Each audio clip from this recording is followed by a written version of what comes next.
Hello everyone, welcome to Prep IAS. आप सभी का प्रेप आईएएस पे स्वागत है। Friends, this is the 9th lecture of our crash course programme.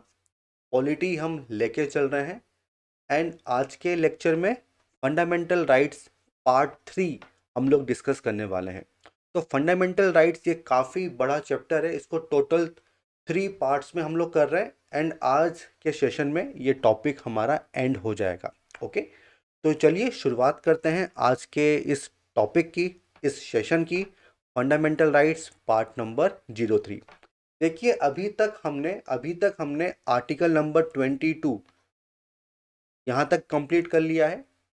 तो अब इसके आगे हम लोग कंटिन्यू करेंगे और सबसे पहले आता है राइट अगेंस्ट एक्सप्लॉइटेशन। ओके, और इसमें दो राइट्स हमें मिलते हैं, article number 23 and article number 24। इनको डिस्कस करेंगे। इसके बाद जो नेक्स्ट कैटेगरी है वो क्या है? वो है right to freedom of religion. और यहां पे 4 राइट्स हमें मिलते हैं, 25, 26, 27 एंड 28। ओके, देन जो नेक्स्ट कैटेगरी है वो है कल्चरल एंड एजुकेशनल राइट्स। और इसमें आर्टिकल नंबर 29 एंड 30 ये हम स्टडी करेंगे। तो ये ब्रॉड फ्रेमवर्क मैंने आपको बता दिया। और इन पे भी क्वेश्चंस आते हैं कि कौन सा फंडामेंटल राइट अगेंस्ट एक्सप्लॉइटेशन में आता है। इस पे भी क्वेश्चंस यूपीएससी पूछ लेती है। तो ये भी जो कैटेगराइजेशन है ये आपको याद होना चाहिए। ओके, तो अब हम सबसे पहले बात करेंगे राइट अगेंस्ट एक्सप्लॉइटेशन की। और उसमें जो फर्स्ट आर्टिकल है, जो फर्स्ट फंडामेंटल राइट है, वो है article number 23, prohibition of traffic in humans and forced labour. तो यहाँ पे कॉन्स्टिट्यूशनल प्रोविजंस आप देख पा रहे होंगे स्क्रीन पे। तो क्लॉज 1 के according traffic in human beings. देखो, ट्रैफिक का मतलब क्या होता है? सेल और purchase of human beings, man, women, children and beggar. देखो, बेगार क्या होता है? बेगार का मतलब होता है compulsory compulsory work without remuneration. देखो, आपने जो पुरानी मूवीज होती थी उसमें देखा होगा कि बड़े बड़े जमींदार हैं एंड उनके फार्म्स पे काफ़ी लोग मजदूरी करते हैं, ठीक है, लेबर का काम करते हैं, कोई सैलरी उनको मिलती नहीं है। बट होता क्या है कि काफ़ी कुछ लोन उन्होंने लिया हुआ होता है जमींदार से और उसको चुका नहीं पाते। तो compulsory work without remuneration, okay, and other similar forms of force labour, जैसे कि bonded labour. For example, bonded labour, इसका मतलब क्या होता है? Work against will. आप काम नहीं करना चाहते हो लेकिन फिर भी आपको फोर्स किया जा रहा है। ओके, तो आर्टिकल 23 क्लोज 1 क्या कहता है कि traffic in human beings and beggar and other similar forms of force labour they are prohibited. उनको प्रोहिबिट किया गया है। And any contravention of this provision shall be an offence punishable in accordance with law. Okay, तो ये law कौन बनाएगा? ये law बनाएगी पार्लियामेंट। तो पार्लियामेंट को लॉ बनाना पड़ेगा। This is clause number 1। और देखिए यहाँ पे other similar forms of force labour, जैसे कि देवदासी, साउथ में आपको ये देखने को मिलता है, देवदासी। अब देवदासी क्या होती है ये आप मुझे बताइएगा कमेंट सेक्शन में। तो इस सभी फॉर्म्स ऑफ फोर्स लेबर को प्रोहिबिट किया गया है। अगला प्रोविजन क्या है कि स्टेट कैन इम्पोज। तो स्टेट को इंपावर किया गया है कि state can impose compulsory service for public purposes, ठीक है, and in imposing such services the state shall not discriminate. Okay, तो आप कंपल्सरी सर्विस के लिए लॉ बना सकते हो, उसको इम्पोज कर सकते हो। और जब आप ऐसा करोगे तो religion, race, caste and class या एनी ऑफ देम के बेसिस पे डिस्क्रिमिनेशन नहीं करोगे। इस ओनली का मतलब क्या होता है? एनी ऑफ देम का मतलब क्या होता है ये ऑलरेडी मैं आपको एक्सप्लेन कर चुका हूं। ओके, आई होप ये चीजें अब आप समझ पाते होंगे। So this is clause number 2। अब देखो ये जो आर्टिकल है 23, it is available to both citizens and non citizens. इस पे क्वेश्चंस आते हैं in prelims examination. And it protects the individual not only against the state but also against private person. तो अगर प्राइवेट पर्सन भी involve है इन सब कामों में तो उनके अगेंस्ट भी आप सुप्रीम कोर्ट जा सकते हो। This is the meaning of protection. Okay, so this is article number 23 and I hope ये चीज क्लियर हो गई होगी। ओके, आगे बढ़ते हैं। अगला जो आर्टिकल है वो क्या है, आर्टिकल नंबर 24, जो बात करता है prohibition of employment of children in factories.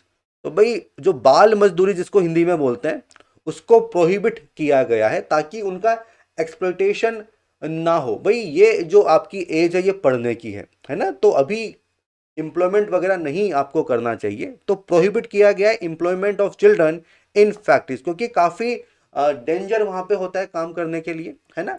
तो यहाँ पे क्या लिखा गया है कि no child below the age of 14 years. ठीक है, तो अगर आपकी एज 14 ईयर्स से कम है तो no child shall be employed to work in any factory और माइन और engaged in any other hazardous employment. ठीक है, तो किसी भी फैक्ट्री, माइन या जो हैजार्डस एम्प्लॉयमेंट है उसमें आपको एम्प्लॉय नहीं किया जाएगा। ठीक है, this is the article number 24। This is article number 24। But देखो यहाँ पे क्या लिखा हुआ है, हैजार्डस एम्प्लॉयमेंट मीन्स जो हार्मलेस वर्क होता है उसमें आप काम कर सकते हो। तो ये एक माइन्यूट सा डिफरेंस है जो आपको पता होना चाहिए और क्वेश्चन कभी कभी बन जाते हैं। Okay, so this is article number 24। Prelims के लिए इतना सफिशिएंट है। ओके, तो this is right against exploitation.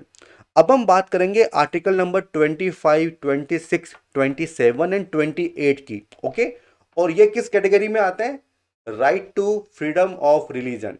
Okay, तो जो हमने कहा था प्रियम्बल में कि सेक्युलर वर्ड ऐड किया है, बट इसका मतलब ये नहीं है कि हम पहले सेक्युलर नहीं थे, क्योंकि आर्टिकल नंबर 25, 26, 27, 28 ऑलरेडी एग्जिस्ट करते थे इन आवर कॉन्स्टिट्यूशन। ओके, तो सेक्युलरिज्म हमारे कॉन्स्टिट्यूशन का एक बेसिक स्ट्रक्चर है। ओके, अब हम आते हैं आर्टिकल नंबर 25 पे। देखो ये क्या कहता है, freedom of conscience, free profession, practice and propagation of religion. Means religion को अपनाने की, फॉलो करने की आपको आज़ादी मिलेगी। This is article number 25।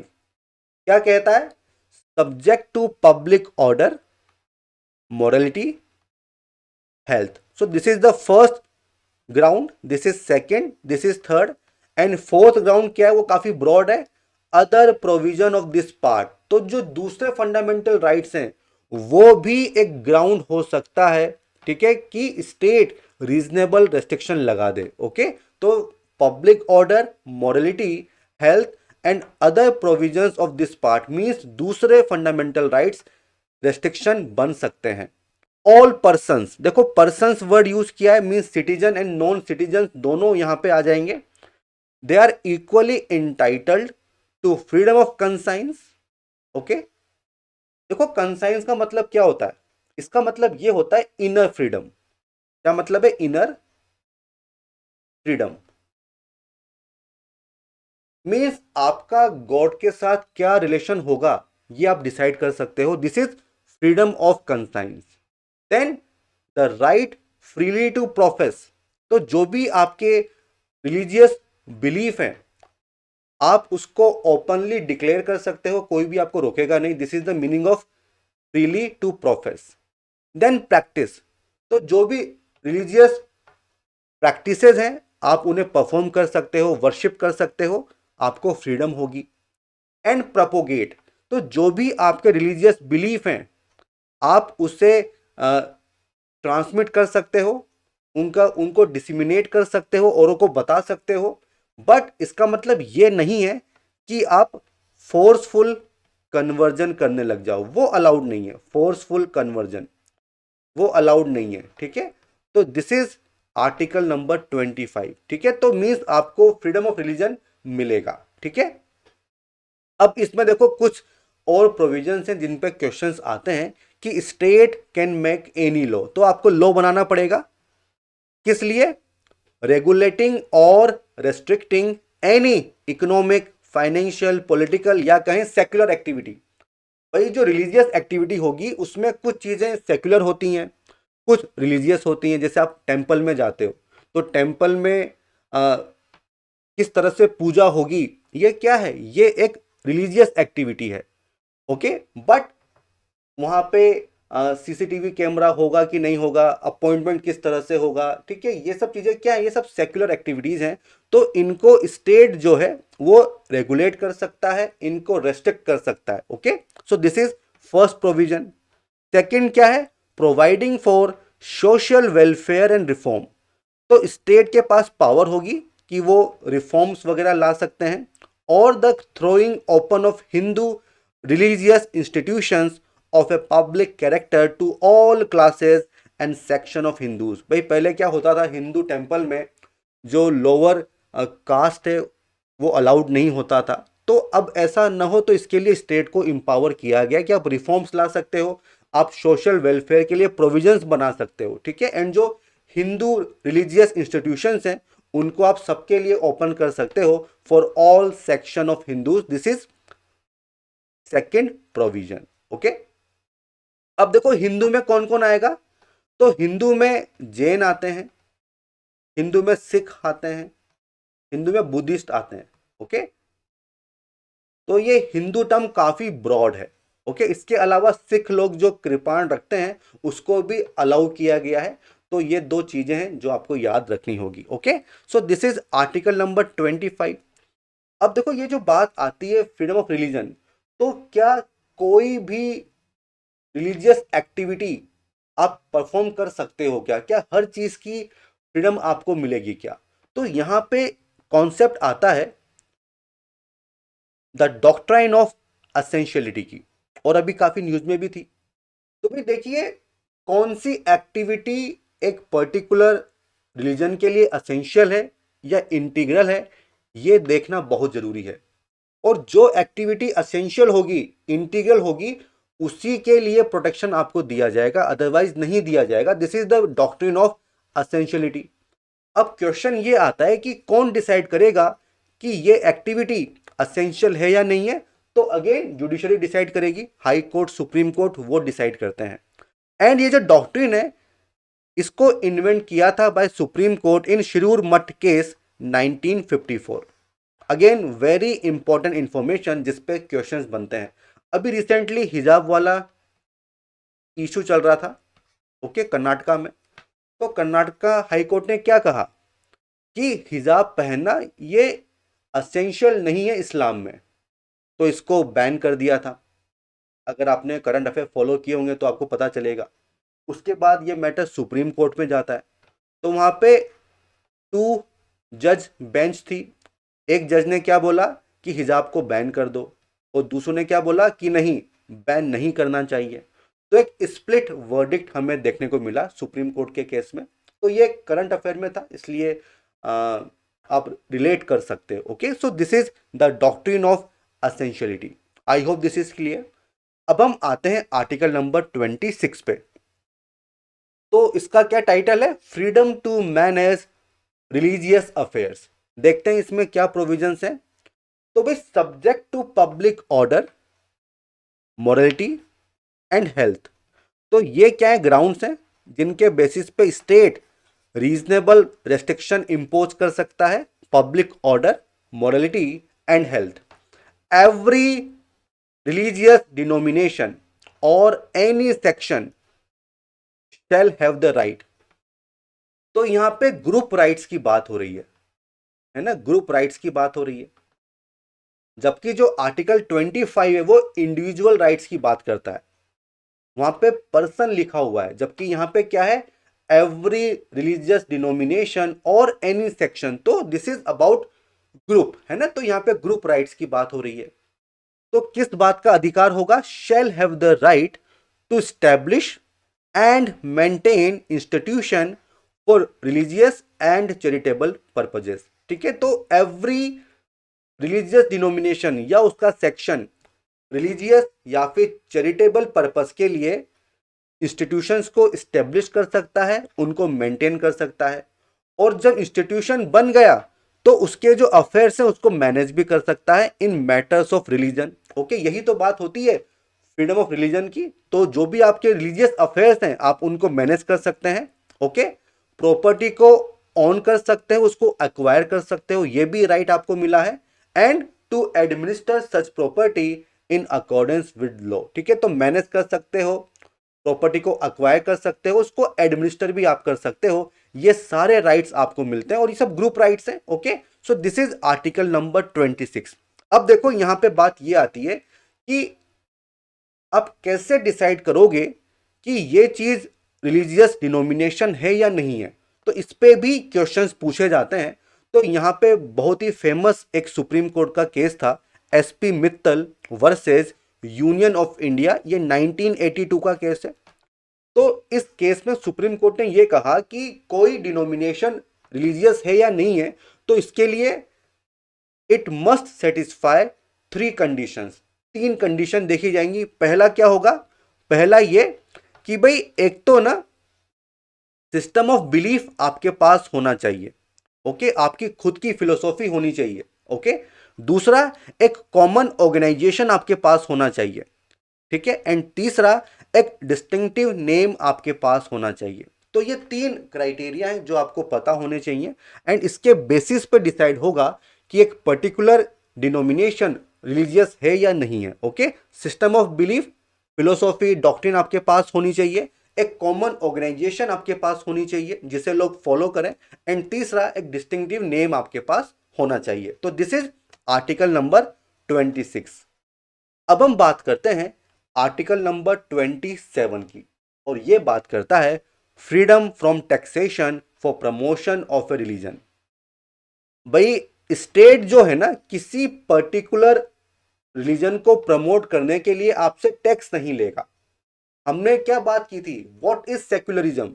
यहां पे स्टेट और रिलीजन के बीच सेपरेशन होगा। ठीक है, इंडिया में क्या है, कोई ऑफिशियल रिलीजन नहीं होगा, सबको इक्वल रिस्पेक्ट मिलेगी, किसी को फेवर नहीं किया जाएगा।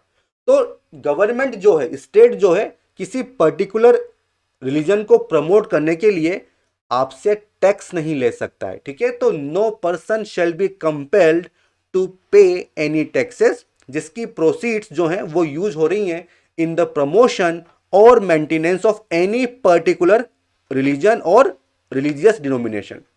तो किसी एक रिलीजन को आप फेवर नहीं कर सकते हो, बट ये जो टैक्सेस हैं आप इसको सभी रिलीजन को प्रमोट करने में, उनको मेंटेन करने में यूज कर सकते हो। ठीक है, तो अगर आप टैक्स ले रहे हो तो उसका यूज सबके लिए करो, किसी एक को या ग्रुप को आप जो है फेवर नहीं करोगे।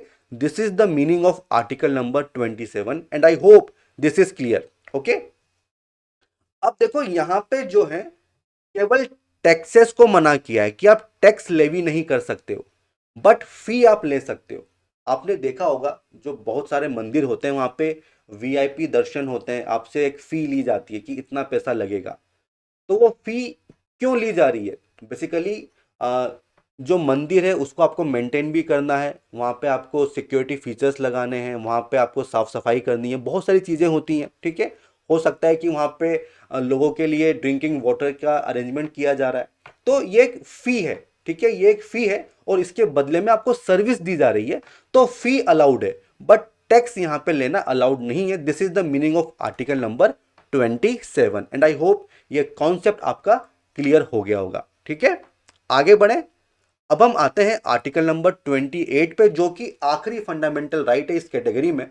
ये क्या है? Freedom as to attendance at religious instruction और religious worship in certain educational institution. अब भाई जो एजुकेशनल इंस्टीट्यूशन है, क्या आप उसमें रिलीजियस इंस्ट्रक्शन दे सकते हो क्या? This is article number 28। तो भाई यहां पे जो इंस्टीट्यूशंस हैं एजुकेशनल, उनको 4 कैटेगरी में डिवाइड किया है। ठीक है, कौन कौन सी कैटेगरी है? Institutions wholly maintained by the state. Okay, जो सरकारी इंस्टीट्यूशंस होंगे। Institutions administered by the state but established under any trust. Okay, this is second category. Third क्या है? Recognised by the state, and जो फोर्थ है वो क्या है, receiving aid from the state. तो ये 4 कैटेगरीज हैं जिसमें इंस्टीट्यूशंस को डिवाइड किया है। तो भाई जो फर्स्ट कैटेगरी है यहां पे religious instructions RI, they are completely prohibited, means यहां पे अलाउड नहीं होंगे। जो सेकंड कैटेगरी है यहां पे अलाउड है, बट जो थर्ड एंड फोर्थ कैटेगरी है यहां पे परमिटेड है ऑन वॉलंटरी बेसिस।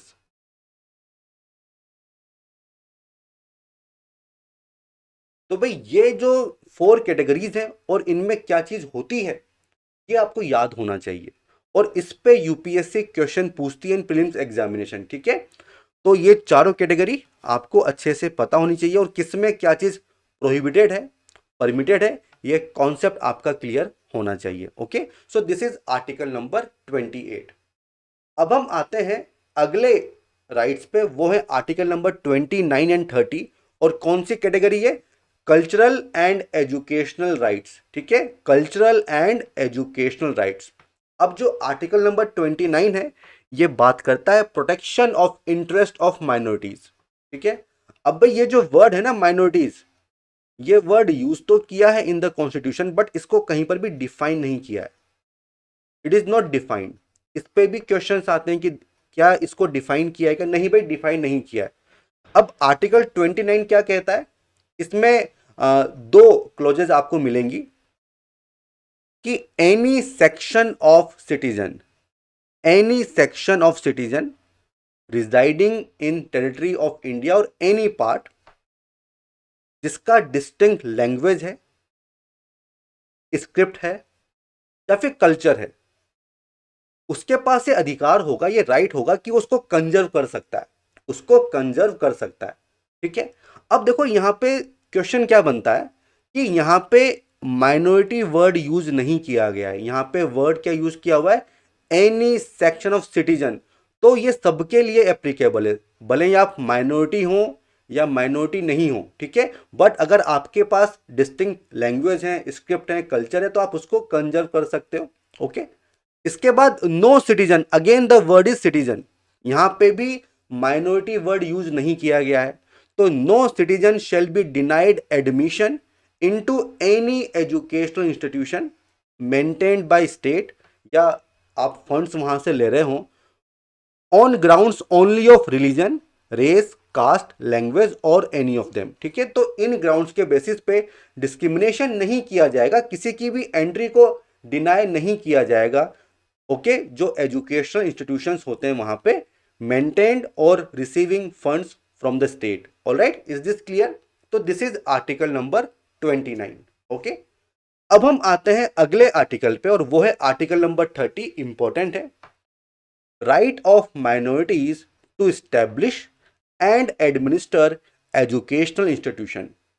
तो भाई ये आर्टिकल क्या बोलता है, all minorities whether based on religion और लैंग्वेज। तो क्वेश्चन ये बनता है कि जो हमारा कॉन्स्टिट्यूशन है वो कौन कौन सी माइनॉरिटीज को रिकॉग्नाइज करता है। तो दो तरह की माइनॉरिटीज, एक तो रिलीजियस माइनॉरिटीज मीन्स धर्म के आधार पे, और दूसरा लिंग्विस्टिक माइनॉरिटीज मीन्स लैंग्वेज के आधार पे। तो all minorities shall have the right to establish and administer educational institution of their choice, ठीक है। तो आप अपने चॉइस के हिसाब से एजुकेशनल जो इंस्टीट्यूशन है उनको स्टेब्लिश कर सकते हो, उनको एडमिनिस्टर भी कर सकते हो।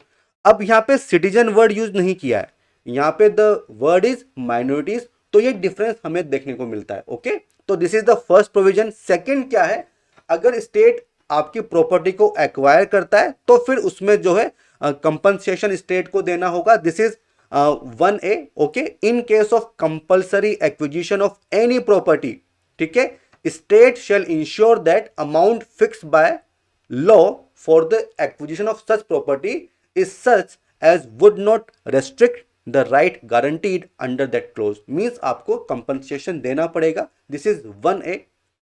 और क्या प्रोविजन है, अगर स्टेट एड ग्रांट कर रहा है टू एजुकेशनल इंस्टीट्यूशन, ओके, तो किसी भी तरह से डिस्क्रिमिनेशन नहीं कर सकता है against any educational institution on the ground that it is under the management of minority whether based on region और लैंग्वेज। ठीक है, तो केवल इस बात पे लेके कि वो एक माइनॉरिटी इंस्टीट्यूशन है आप डिस्क्रिमिनेट नहीं करोगे। This is clause number 2 of article number 30। ठीक है, तो ये सारे जितने भी आर्टिकल्स हैं हमने इनको डिटेल में देखा है फ्रॉम प्रीलिम्स पर्सपेक्टिव, और इसके अलावा क्वेश्चंस बनते नहीं है। Okay, so this is your article number 30। अब हम बात करते हैं आर्टिकल नंबर 31 की। इंपॉर्टेंट है, क्वेश्चंस आते हैं राइट टू प्रॉपर्टी। देखो हमने कहा था कि जो आर्टिकल नंबर 19(1) था उसमें शुरू में 7 आर्टिकल्स थे, एक को डिलीट किया गया, राइट टू प्रॉपर्टी, एंड अभी ये कॉन्स्टिट्यूशनल राइट है, अभी ये कॉन्स्टिट्यूशनल राइट है। अब बात ये आती है भाई इसको डिलीट क्यों किया, क्या इश्यूज थे। भाई at the time of independence हमारे यहाँ पे क्या था, हमें लैंड रिफॉर्म्स लेके आने थे, क्योंकि जो लैंड थी वो जमींदारों के पास थी, काफी सारी लैंड का कंसंट्रेशन हमें देखने को मिलता था, तो उसको डिवाइड करना था। बट डिवीजन कैसे करोगे, राइट टू प्रॉपर्टी दिया हुआ है कि भाई आपके पास अधिकार होगा प्रॉपर्टी लेने का, उसको एक्वायर करने का, तो ये इश्यू था। तो अगर जब जब गवर्नमेंट लैंड रिफॉर्म करने जाती मैटर कोर्ट में चला जाता, और कोर्ट क्या करता, राइट टू प्रॉपर्टी था तो उसको प्रीफर कर रही थी क्योंकि वो फंडामेंटल राइट था। तो फिर बहुत सारे एक्शन ऐसे लिए गए ताकि लैंड रिफॉर्म्स को लाया जाए, तो इस राइट टू प्रॉपर्टी को डिलीट किया गया यहां से। ओके, एंड जो जुडिशियल जजमेंट्स होते थे उनको निगेट करने के लिए काफी सारे लॉज बनाए गए, और वो सभी हम यहां पे देखने वाले हैं। ओके, वो सभी हम यहां पे देखने वाले हैं। ओके, तो भाई right to property it was repealed by the 44th amendment act of 1978, और अभी इसको एक कॉन्स्टिट्यूशनल राइट बना दिया है। ठीक है, अब देखो आप किसी की प्रॉपर्टी उससे छीन रहे हो, फंडामेंटल राइट का वायलेशन था। ठीक है, राइट टू इक्वलिटी का वायलेशन था, तो आप कोर्ट में जाके चैलेंज कर सकते हो। तो कुछ आर्टिकल्स इंसर्ट किए गए 31A, 31B एंड 31C। ठीक है, जो कि एक्सेप्शन हैं to the fundamental right, means इनके थ्रू आप फंडामेंटल राइट्स को जो है वायलेट कर सकते हो, और फिर वो चैलेंज भी नहीं होंगे, हम समझेंगे इनको। तो इसका पूरा बैकग्राउंड मैंने आपको बता दिया है। तो article 31A, 31B and 31C ये हमारे लिए इंपॉर्टेंट है, और इन पे क्वेश्चंस पूछे जाते हैं। These are exceptions to the fundamental rights. Okay, तो सबसे पहले हम बात करेंगे आर्टिकल नंबर 31A की। ओके, तो भाई this was added by first amendment act of 1951। Okay, इसमें आपको क्या मिलता है, इसमें 5 कैटेगरी ऑफ लॉज उनको सेव किया गया है from being challenged on ground of contravention of fundamental rights conferred by 14 and 19। Okay, तो ये जो 5 कैटेगरी ऑफ लॉज हैं ये आपके आर्टिकल 14, आर्टिकल 19 को वायलेट कर सकती है। सिंपल सी बात ये है, आप चैलेंज नहीं कर सकते हो, इसका मतलब ये है। Okay, and they are related to land reforms, industry and commerce. बस इतना जान लेना हमारे लिए काफी है, इससे और डिटेल में हमें नहीं जाना है। ठीक है, तो 5 कैटेगरी ऑफ लॉज उनको प्रोटेक्ट किया गया है, 14 एंड 19 के बेसिस पे आप चैलेंज नहीं कर सकते हो। This is article number 31A and this was inserted by first amendment act of 1951। I hope this is clear. अब आता है 31B जो कि बहुत ही ज्यादा इंपॉर्टेंट है, और इस पे 18 या 19 में क्वेश्चन आया था प्रीलिम्स एग्जामिनेशन में। तो भाई this is validation of certain acts and regulation. This article 31B और 9th schedule, this was added by first amendment act of 1951। अब देखो इसका मतलब क्या है, it protect the laws in the 9th schedule from invalidation on the ground of contravention of any of fundamental right। Article 31A में क्या था, केवल 5 टाइप के लॉ को आप प्रोटेक्ट कर सकते हो, बट केवल 14 एंड 19 से, बाकी में प्रोटेक्शन नहीं है। जबकि 31B क्या बोलता है, any of fundamental right, means 9 schedule में अगर कोई लॉ है और वो लॉ कोई भी फंडामेंटल राइट को वायलेट करता है तो उसकी रेमेडी अवेलेबल नहीं है। उसको आप चैलेंज नहीं कर सकते हो। This was article number 31B, means judicial review possible नहीं है, इसका मतलब यह है। बट इसमें एक सिग्निफिकेंट चीज हमें देखने को मिलती है, IR कोहलो केस 2007। इस केस में सुप्रीम कोर्ट ने यह कहा कि भाई there can not be any blanket immunity, कि एनी ऑफ फंडामेंटल राइट, कोई भी JR नहीं होगा, जुडिशियल रिव्यू नहीं होगा, तो भाई कोई ब्लैंकेट इम्यूनिटी आपको नहीं मिल सकती है। तो सुप्रीम कोर्ट ने यह कहा कि laws placed under this schedule 9 schedule after 24 April 1973 they are open to challenge, उनका जुडिशियल रिव्यू पॉसिबल है if they violate fundamental rights guaranteed under article number 14, 15, 19, 21 और द बेसिक स्ट्रक्चर। तो 9 शेड्यूल में जो लॉ 24 अप्रैल 1973 के बाद डाले गए हैं, अगर वो आर्टिकल 14, 15, 19 एंड 21 को वायलेट करते हैं, तब उनका जुडिशियल रिव्यू पॉसिबल है। अब ये डेट क्यों इंपॉर्टेंट है? क्योंकि इसी दिन केशवानंद भारती केस में जजमेंट आता है and doctrine of basic structure हमें देखने को मिलती है। तो ये डेट आपको याद रखनी पड़ेगी and this is your 31B 9 schedule important है। ओके, अब next one is article number 31C। Title क्या है? Saving of laws giving effect to directive principles. देखिए डीपीएसपी में दो आर्टिकल्स हैं 39B एंड C, जो क्या है? सोशलिस्ट फीचर्स हैं, है ना। तो ये आर्टिकल्स क्या कहते हैं कि equitable distribution of material resources, this is article number 39B। And what is C? कि जो वेल्थ का कंसंट्रेशन है उसको प्रिवेंट करना है। तो मींस अगेन वही लैंड को आपको डिस्ट्रीब्यूट करना है, रिफॉर्म्स लाने की बात हो रही है। तो आर्टिकल 31C यह कहता है कि अगर आप डायरेक्टिव प्रिंसिपल्स को इंप्लीमेंट कर रहे हो 39B एंड C को, तो आप कुछ फंडामेंटल राइट्स को वायलेट कर सकते हो। Okay, and this was added by 25th amendment act of 1971। इसने क्या कहा? No law that seeks to implement 39B and C shall be void on the grounds of contravention of fundamental rights conferred by Article 14 and 19. Okay? तो अगर आपको 39B and C implement करना है तो आप 14 एंड 19 को वायलेट कर सकते हो। This is 31C।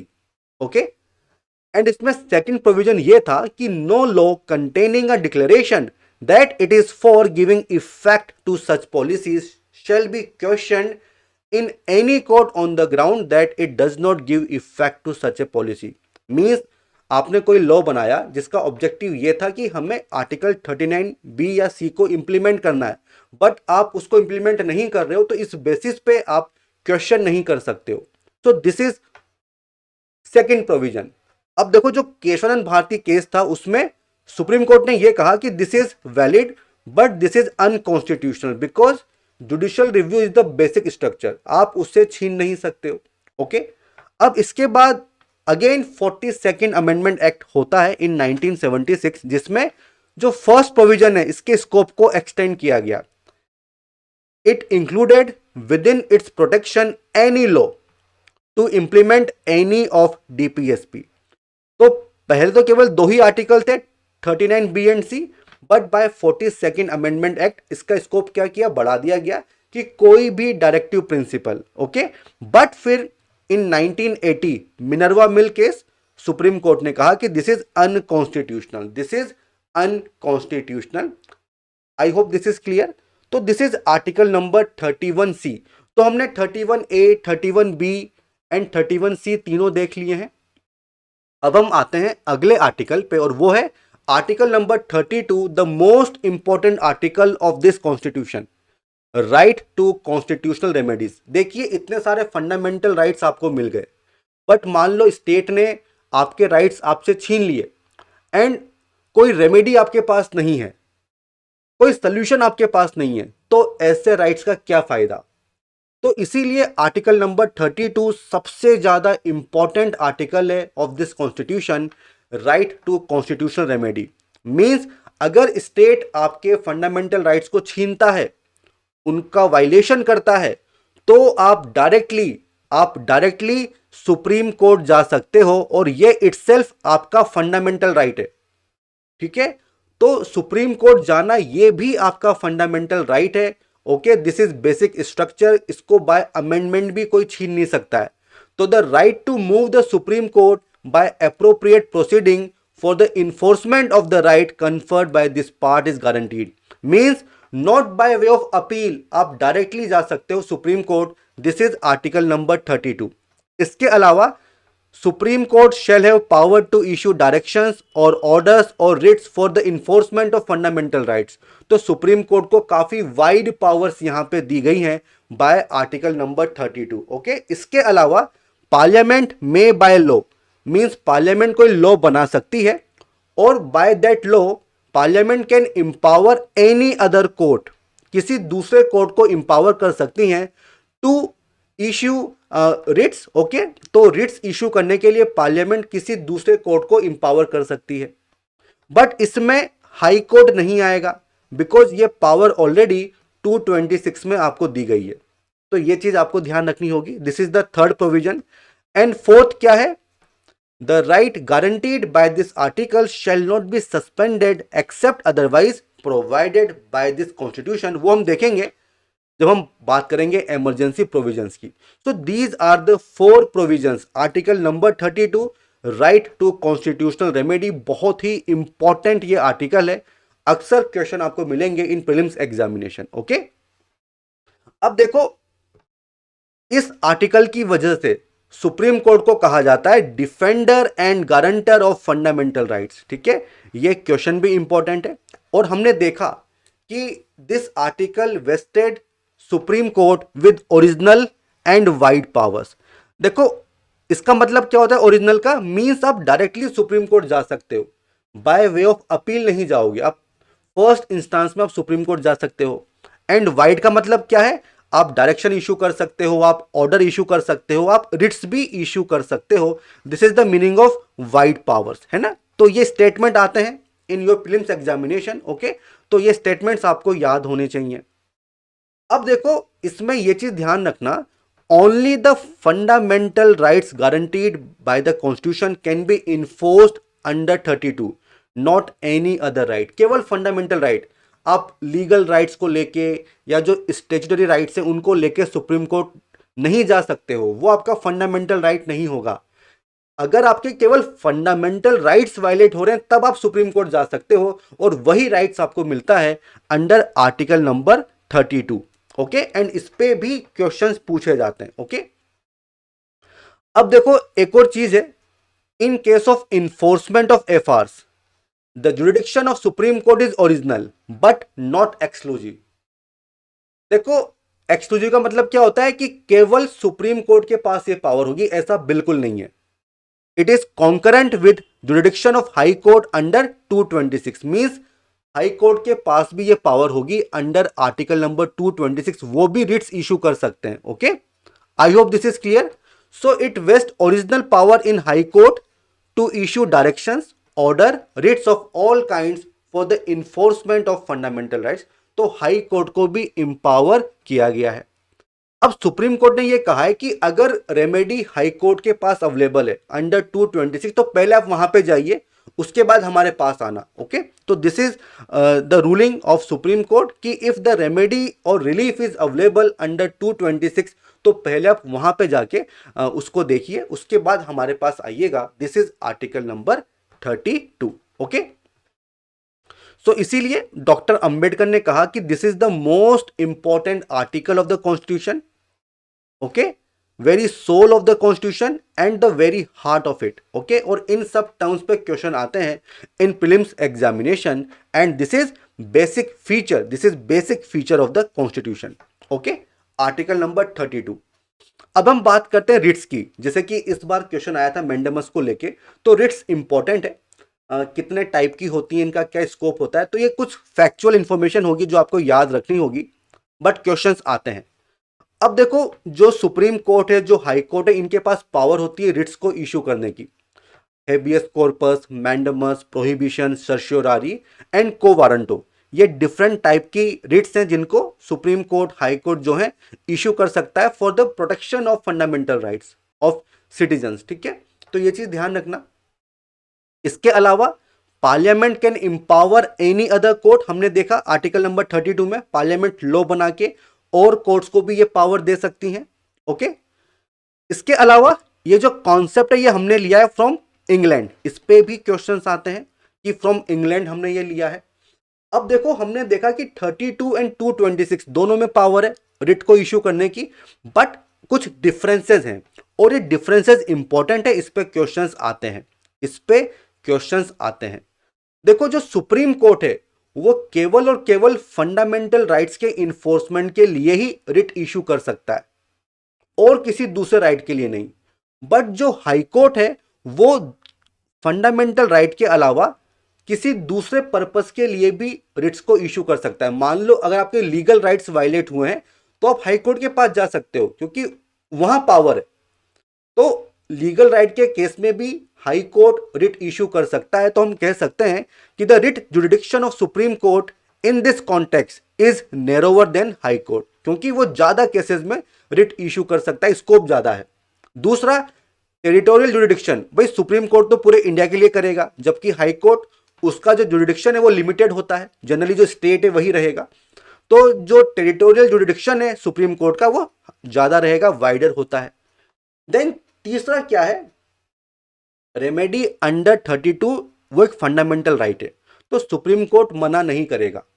But high court के केस में ये फंडामेंटल राइट नहीं है, वहां पे ये हाई कोर्ट की डिस्क्रिशनरी पावर है। तो ये डिपेंड करता है हाई कोर्ट के ऊपर कि वो एंटरटेन कर रहे हैं कि नहीं कर रहे हैं। तो ये कुछ डिफरेंसेस हैं बिटवीन 32 एंड 226 जिन पे क्वेश्चंस आते हैं इन दिस एग्जामिनेशन। ओके, तो आई होप दिस इज क्लियर। आगे बढ़े, अब हम क्या करेंगे, जो डिफरेंट टाइप की रिट्स हैं उनको देखेंगे। और देखो ये आपको याद करना ही पड़ेगा और इन पे क्वेश्चंस आते हैं, अभी मैंडेमस पे पूछा गया था तो किसी पे भी आ सकता है। ओके, तो बार बार रिवाइज करना, नोट्स अच्छे से बनाओ।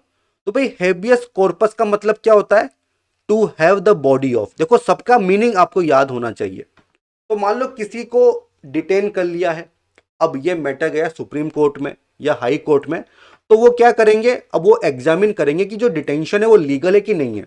तो दिस इज हेबियस कॉर्पस। ठीक है, तो order issued by the court to a person जिसको डिटेन किया गया है to produce the body of latter before it, कि प्रोड्यूस करिए। वो एग्जामिन करेंगे कि जो डिटेंशन है वो लॉफुल है या नहीं है, और इसीलिए इसको कहा जाता है bulwark of individual liberty against arbitrary detention. Okay, ये इंपॉर्टेंट है।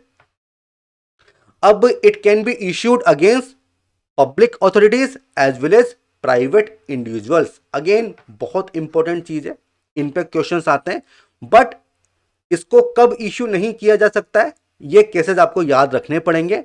जब डिटेंशन लॉफुल है, मींस किसी लॉ के अंडर में उसको किया गया है, कंटेम्प्ट ऑफ कोर्ट है या कंटेम्प्ट ऑफ लेजिस्लेचर है, उस केस में कॉम्पिटेंट कोर्ट ने ऑर्डर किया है कि डिटेन कर लो, तब भी आप नहीं कर सकते हो।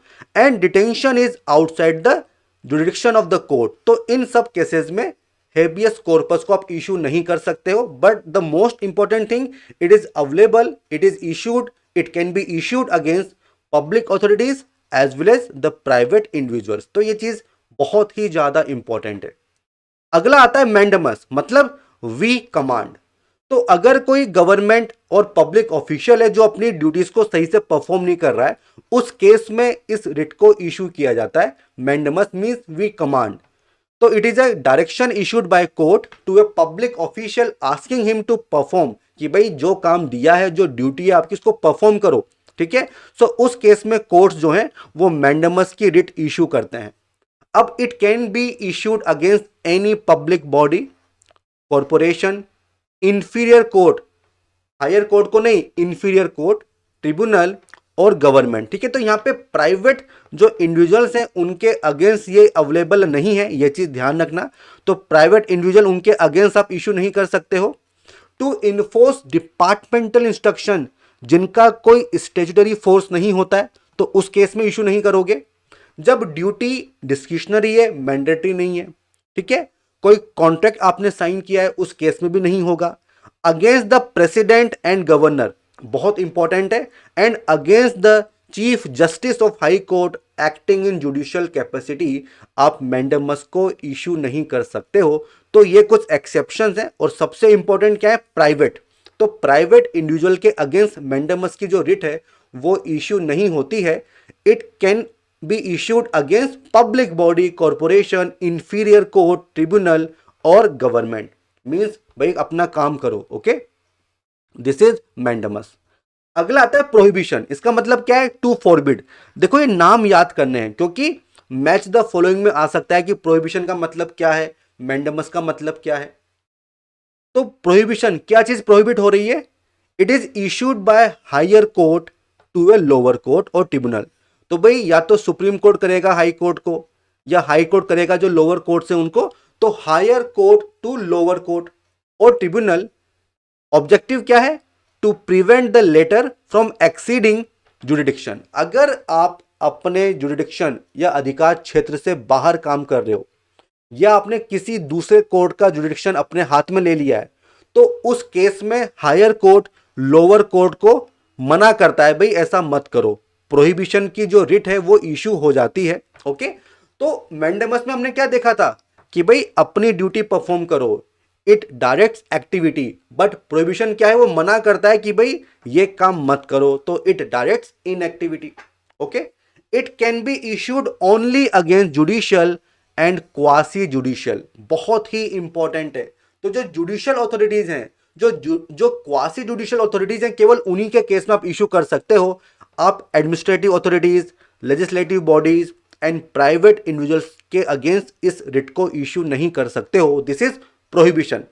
ओके, अगला आता है certiorari. Again very very important. देखो इसका मतलब होता है टू बी सर्टिफाइड और टू बी इन्फॉर्म्ड। तो केस वही है, ग्राउंड क्या रहेंगे, हायर कोर्ट इशू करेगा टू ए लोअर कोर्ट और ट्रिब्यूनल। तो अगर हायर कोर्ट को लगता है कि एक्सेस या फिर लैक ऑफ जुरिडिक्शन है, मींस ये आपका अधिकार क्षेत्र नहीं है, या there is error of law, आप कोई गलती कर रहे हो, तो उस केस में हायर कोर्ट क्या कर सकता है, या तो जो पेंडिंग केस है उसको ट्रांसफर कर लेगा खुद के पास, या जो ऑर्डर पास हुआ है उसको स्क्वैश कर देगा, उसको खत्म कर देगा।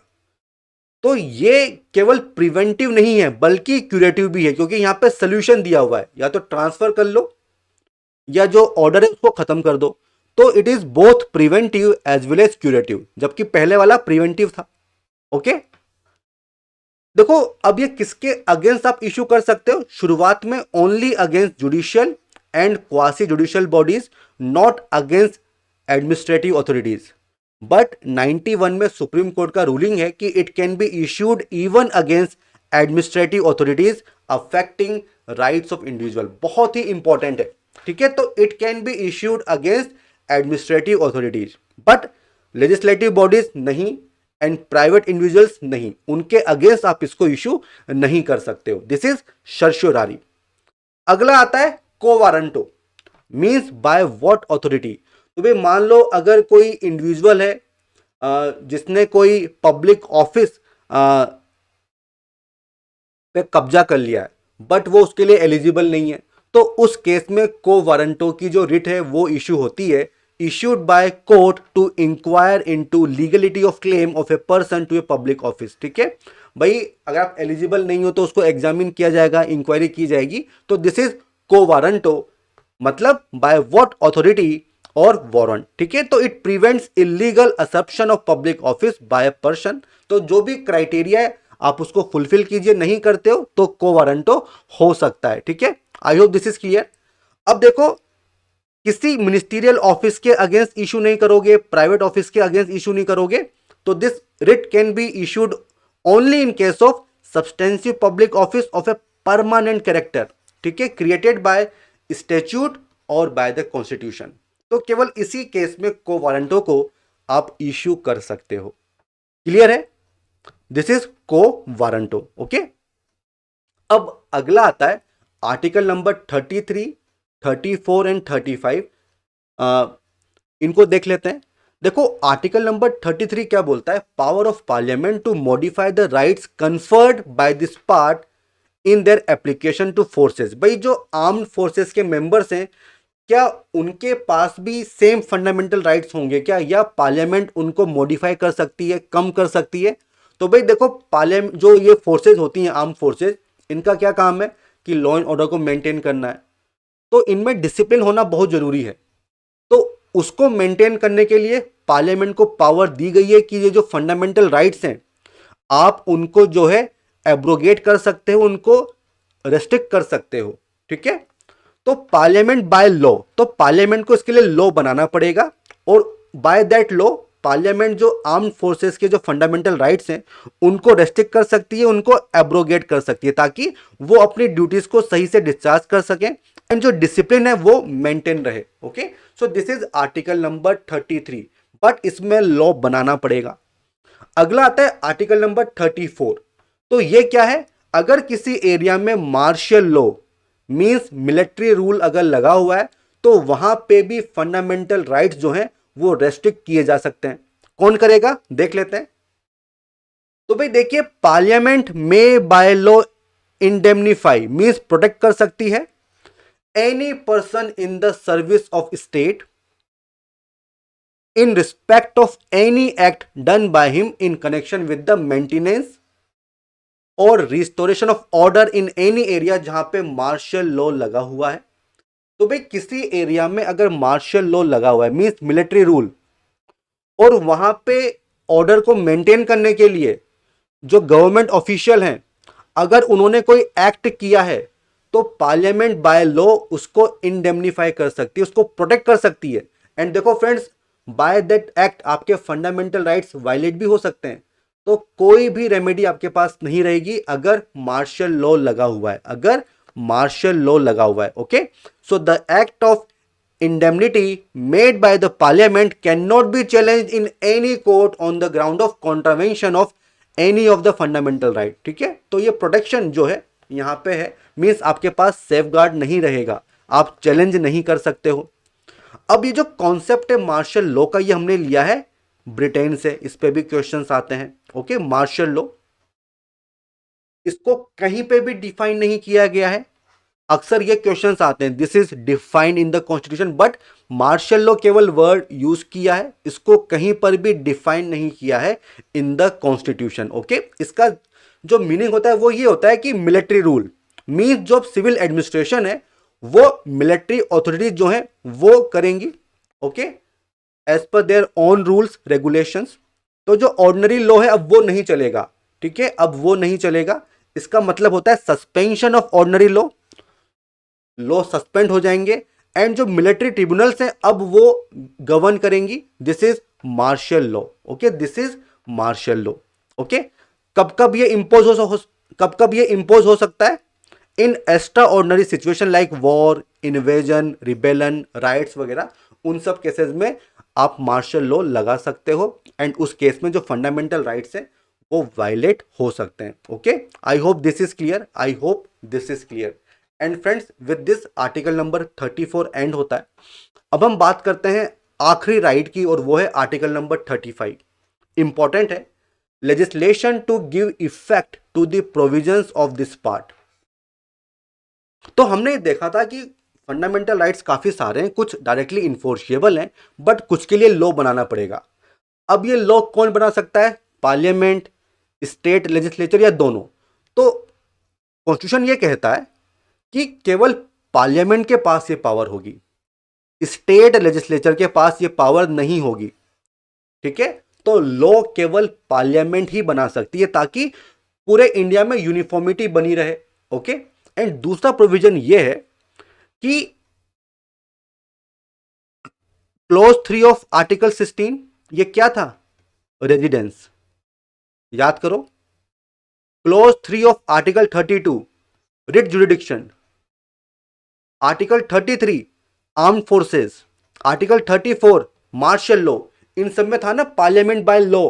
तो इन सब में जो लॉ बनेगा वो केवल पार्लियामेंट ही बनाएगी, और कोई नहीं बना सकता है। ओके, और दूसरा क्या है, for prescribing punishment for those acts which are declared by this constitution as offences. कौन कौन से थे, याद है आपको? अनटचेबिलिटी 17, है ना। और दूसरा क्या था, याद आ रहा है, 23 एक्सप्लोइटेशन, वो जो फोर्स लेबर बेगार वाला था, है ना। तो उस केस में आपको लॉ बनाना पड़ेगा after the commencement of this constitution. Means ये ऑब्लिगेशन है, ये ऑब्लिगेटरी, मीन्स आपको लॉ बनाना ही पड़ेगा। और लॉ कौन बनाएगा, केवल और केवल parliament. This is article number 35। And friends, इसी के साथ जो हमारा फंडामेंटल राइट पार्ट 3 है वो एंड होता है। एंड फंडामेंटल राइट्स का जो चैप्टर है वो भी हमने काफी कॉम्प्रिहेंसिव वे में डिस्कस किया है। तो जितने भी पॉइंट्स इंपॉर्टेंट हैं फ्रॉम प्रीलिम्स पर्सपेक्टिव वो सब हमने डिस्कस किए हैं। इनको अच्छे से रिवाइज करो। ओके, इनको अच्छे से रिवाइज करो। आपकी पूरी स्टैंडर्ड बुक यहाँ पे कवर होती है, एनसीईआरटी यहाँ पे कवर होती है। ओके, सो फ्रेंड्स, जो भी आपका फीडबैक है वो आप हमें दीजिए कमेंट सेक्शन में। और ये वीडियो अगर आपको पसंद आया हो तो इसे लाइक कीजिए, हमारे चैनल को सब्सक्राइब कीजिए, शेयर कीजिए, फॉरवर्ड कीजिए, ताकि आपके फ्रेंड्स उनको भी इनका फायदा हो सके। तो friends, all the best, goodbye and जय हिंद।